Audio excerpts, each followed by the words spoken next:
chaque année, on accueille maximum de 40 nouveaux enfants dans le programme. Et notre but, c'est vraiment de les préparer à tout niveau pour qu'ils puissent rentrer à l'école l'année suivante. Donc, ce sont des enfants entre 6 et 14 ans qui ne sont jamais allés à l'école, ou alors qui sont rentrés en maternelle ou en CP, ce qui pourrait correspondre au CP, mais qui n'ont jamais terminé l'année scolaire, par exemple. On les accueille pendant un an, une année scolaire entière, en fait de juillet jusqu'au mois de mai l'année suivante. On leur apprend à lire et à écrire 3 fois par semaine. On a aussi des ateliers où on leur apprend par rapport à des choses par rapport à la santé, par rapport à l'hygiène, par rapport aux droits des enfants, par rapport à comment se comporter en groupe, etc.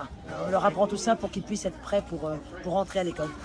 La deuxième chose qui est importante, c'est de les préparer pour les certificats de naissance, parce que aux Philippines aujourd'hui, si tu n'as pas de certificat de naissance, tu ne peux plus rentrer à l'école. Il y a beaucoup d'enfants qui sont déjà rentrés à l'école, qui ont été inscrits, et que les écoles refusent désormais parce qu'ils n'ont pas de certificat de naissance. Donc on travaille là-dessus. C'est très complexe comme procédure, c'est long, c'est cher. C'est le but du programme. Donc de les préparer, de les inscrire et ensuite de faire tout. Donc le gamin reste à l'école, qui continue ses études. Je pense que le principal, c'est de pouvoir donner de l'attention à chacun et dire à un moment donné, et d'être capable de retourner les chercher si ça peut être un échec à l'école, etc. Et de leur dire, et si moi j'ai vu à quel point tu es capable, et ben voilà, c'était peut-être pas parfait ce que tu as fait, mais tu es capable de faire quelque chose, et tu es capable d'aller plus loin. Mais qu'est-ce que tu as envie de faire? S'ils rentrent à l'école, ils ont 14 ans et ils viennent juste d'apprendre à lire et écrire, c'est sûr qu'il faudra redoubler d'efforts pour arriver à quelque chose. Et on a une famille qui, quand ils sont rentrés dans le programme, ils sortaient tout juste de la rue. Elle nous a pas nous dire, la maman, que en fait, ils avaient vécu dans la rue pendant un certain temps. Ils avaient même arrêté par les services sociaux. Donc, pendant un certain temps, donc ils faisaient partie des familles qui étaient ramassées par les services sociaux. 5 enfants. 5 enfants, aucun n'allait à l'école. L'aîné avait arrêté l'école. Elle était en 5e année de primaire, mais elle ne savait pas lire et écrire. Donc voilà. Et cette famille-là, donc 2 d'entre eux n'avaient pas de certificat de naissance.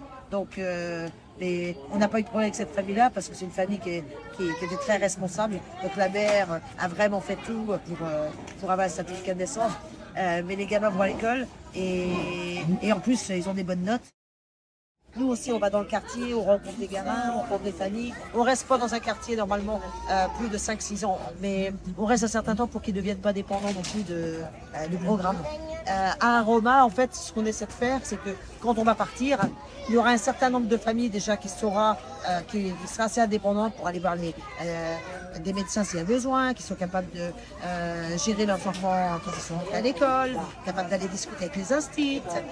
On part d'ici, j'aimerais bien au moins qu'ils aient au moins un certificat de naissance et des papiers pour qu'ils puissent s'en sortir. Et un projet comme ici, ils ont tellement besoin d'attention, les gamins, et les familles, pas que le gamin lui-même, mais toute la famille, que si on n'a pas de personnel,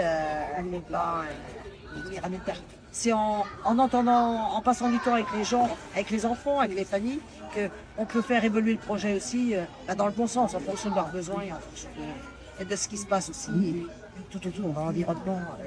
Voilà.